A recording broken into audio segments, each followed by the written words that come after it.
Thank you, Rita. Let's now take a look at some of the key independence milestones as we celebrate 50 years of independence. Now, Colonial Governor Sir Evelyn, who had arrived in Kenya just a few days before the 20th of October, put pen to paper and signed the emergency declaration. According to British statistics, only 32 British soldiers died, while over 11,000 land freedom army fighters, who the colonialists named the Mau Mau, were killed. The emerged period remains the bloodiest in Kenyan history, as well as one during which hundreds of thousands of Kenyans were forced into security villages by the colonial government, were disposed of their land and property.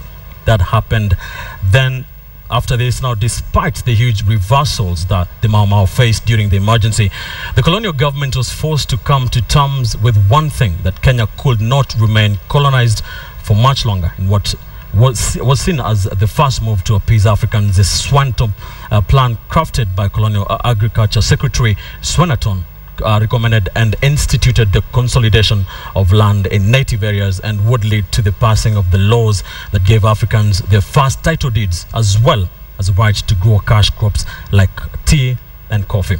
Of course, after that key agricultural development, his death effectively ended the armed struggle against the colonialists. That Field Marshal Dedan Kimathi, a former King's African rival soldier and World War II veteran, was such a larger-than-life figure that folklore referred to him as a man who could disappear from the midst of his captors. His arrest in 1956, followed by his trial and hanging, was therefore a huge blow to his fellow freedom fighters. The locations of his remains are still unknown to date. And of course, we know the trial that was, of course, starred by the infamous Roson Macharia. Let's move on, and the roadmap to independence is laid like this. Under the chairmanship of the Colonial Secretary MacLeod MacDonald, the first Lancaster House Conference of 1960 began the groundwork for the crafting of Kenya's independence constitution.